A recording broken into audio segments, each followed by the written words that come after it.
जय हिंद छात्रों। तो कैसे हैं आप लोग? आई होप आप लोग बहुत ही बढ़िया होंगे और अपनी पढ़ाई जो है बहुत ही मजेदार तरीके से कर रहे होंगे। देखिए, आज आपको इस क्लास में क्लास 12th फिजिक्स में जो हमारा जो पिछली क्लास है उसमें हमने आपको पार्ट फर्स्ट में कुछ डेरिवेशंस करवाई थी। हालांकि वो क्लास लंबी होने के कारण उसको हमने जो है दो पार्ट में डिवाइड कर दिया था। ये उसी का जो है जस्ट सेकंड पार्ट है। तो आइए स्टार्ट करते हैं बिना कोई टाइम वेस्ट किए। इसमें जो है हमको मुख्यतः दो चीजें पढ़नी थी। पहली थी आपकी गॉस की प्रमेय, दूसरा था आपका रेखीय आवेश घनत्व। तो चलिए स्टार्ट करते हैं। सबसे पहले गॉस की प्रमेय समझते हैं। जैसे देखिए, कोई भी मान लो एक बंद पृष्ठ है, साथ में चित्र भी बनाते चलिएगा। ये मान लो कोई भी एक बंद पृष्ठ है, ठीक है, पूरा बंद है। कोई भी एक बंद पृष्ठ है, इससे जो फ्लक्स होकर गुजरेगा, क्या फ्लक्स, जो इससे फ्लक्स होकर गुजरेगा, देखिए ध्यान से। मान लो इसका कोई एक हिस्सा ये हो गया, ठीक है, इसका केंद्र मान लो ये है ओ, और ये है आर दूरी, और यहाँ पर ये क्या है, इसकी विद्युत क्षेत्र की तीव्रता, और ये क्या हो जाएगा, D A vector. D A का मतलब क्या है, अल्पांश क्षेत्र, और ये क्या है आपका डी ए, और ये मान लो केंद्र है, ये प्लस क्यू आवेश है इस पर, और ये बीच में क्या है आपका एंगल है डी ओमेगा, ठीक है।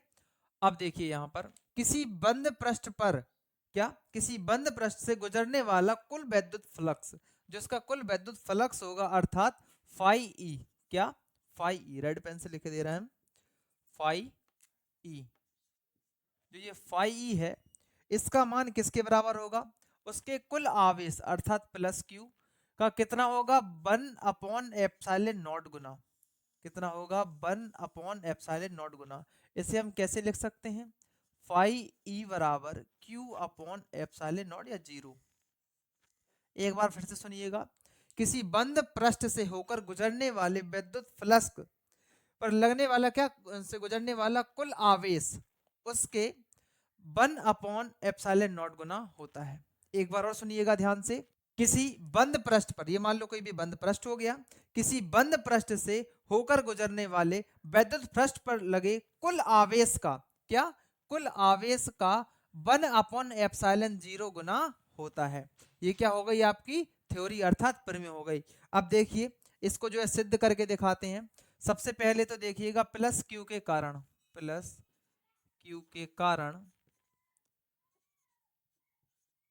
पी पर, क्या, बिंदु पी, ये क्या है, बिंदु पी पर विद्युत क्षेत्र की तीव्रता,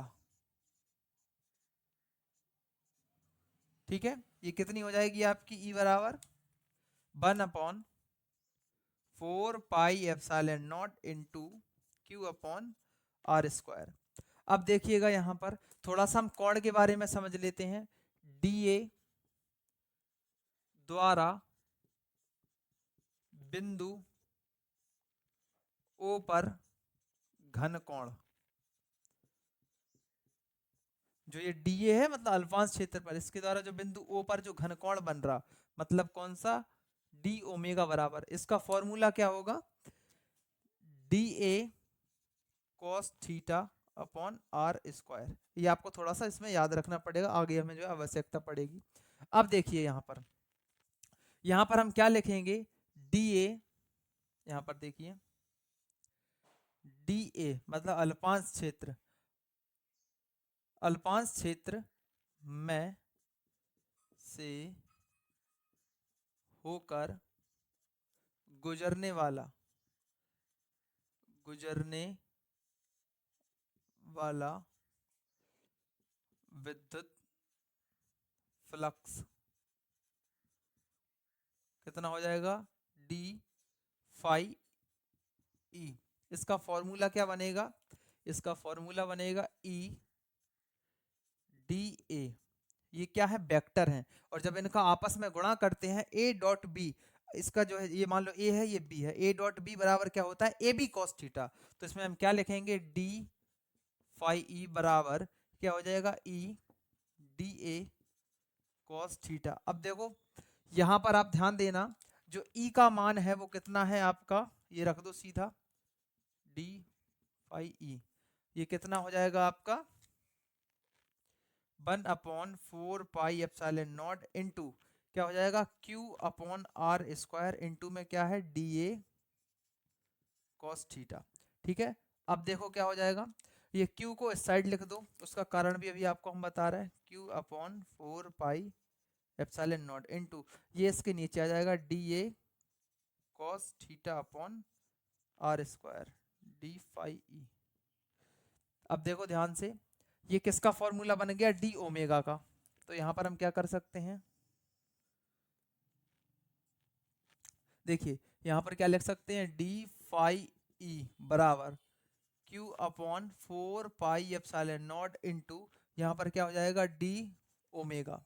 इज इट क्लियर। अब देखिएगा यहाँ पर हम क्या करेंगे, संपूर्ण पृष्ठ में क्या, अभी अल्पांश क्षेत्रफल में निकाला था, अब निकालेंगे संपूर्ण पृष्ठ से, लिख लो चाहे मैं लिख लो, कोई दिक्कत नहीं है। क्या हो जाएगा, टोटल इंटीग्रेशन मतलब समाकलन का चिन्ह लगाएंगे डी फाई ई, और क्या हो जाएगा आपका यहाँ पर हो जाएगा Q, ये बाहर निकाल देंगे सीधे, इसका समाकलन नहीं होगा, इसका होगा क्या समाकलन। अब देखो यहाँ पर इसका इंटीग्रेशन होगा तो क्या होगा आपका फाई ई बराबर ये बचेगा अकेला, और यहाँ पर Q/4 पाई एप्सिलॉन 0 या नॉट, और यहाँ पर डी ओमेगा जब हम इंटीग्रेशन करते हैं तो क्या होता है 4 पाई आता है, ये आपको याद रखना, ये इसका मान होता है। अब देखो यहाँ पर क्या हो जाएगा 4 पाई से 4 पाई काट दो, बचा क्या फाई ई बराबर Q/एप्सिलॉन नॉट, यही जो है हमको सिद्ध करना था। ठीक है, आई होप आपको चीज़ें प्यारे तरीके से समझ में आ रही होंगी। चलिए चलते हैं नेक्स्ट टॉपिक की ओर, इसे नोट कर लो या फिर इसका स्क्रीनशॉट कर लो। चलिए देखिए ये हमारा नेक्स्ट टॉपिक, और यही जो है हमारा लास्ट टॉपिक भी है। देखिए रेखीय आवेश घनत्व। देखिए लास्ट टॉपिक इस वजह से बोल रहा है क्योंकि हमने जस्ट इसके पहले वाले वीडियो में आपको जो है लगभग 3-4 डेरिवेशन करवाई थी और कुछ डेफिनेशंस के बारे में भी बताया था। तो अगर ये वीडियो आप पहली बार देख रहे हैं तो इससे पहली वाली जरूर देखिएगा, उसमें जो है आपको चीजें और ज्यादा क्लियर होने वाली हैं। तो चलिए देखिए यहाँ पर रेखीय आवेश घनत्व, सबसे पहले समझिएगा, मान लो कोई भी एक तार है, मान लो ये कोई भी एक तार है, ठीक है, और इसकी जो है लंबाई पर, मान लो इतनी छोटी सी एक लंबाई ले लेते हैं, इसकी एकांक लंबाई पर जो इस पर जो आवेश होगा, क्या इस पर जो आवेश होगा उसकी मात्रा को ही क्या कहेंगे हम लोग, रेखीय आवेश घनत्व। एक केवल समझने की पर्पज से आपको ये समझाया है। देखिए किसी रेखीय तार के एकांक लंबाई पर उपस्थित आवेश की मात्रा को रेखीय आवेश घनत्व कहा जाता है। देखिए रेखीय तार मतलब एक, मतलब सीधी रेखा में कोई एक तार है, उसकी एकांक लंबाई मतलब उसकी कोई फिक्स लंबाई है, उस पर उपस्थित आवेश की मात्रा, कोई भी आवेश जैसे मान लो 20 कूलाम, 25 कूलाम, 30 कूलाम, ठीक है, आवेश की मात्रा को क्या कहेंगे, रेखीय आवेश घनत्व कहते हैं। ये आपका फॉर्मूला हो गया, ये क्या है आपका लैम्डा है, जिससे जो है रेखीय आवेश को व्यक्त किया जाता है, घनत्व को। और Q/L ये आपका फॉर्मूला, ये है मात्रा कूलाम प्रति मीटर या कूलाम अपॉन मीटर, यह है लैम्डा रेखीय आवेश घनत्व, L मतलब क्या है लंबाई है, और Q मतलब क्या है आवेश है। आई होप आपको टॉपिक बहुत प्यारे तरीके से बहुत ही अच्छे से समझ में आ रहे होंगे। ठीक है, मिलते हैं नेक्स्ट ऐसे इंटरेस्टिंग टॉपिक के साथ, तब तक के लिए जय हिंद जय भारत।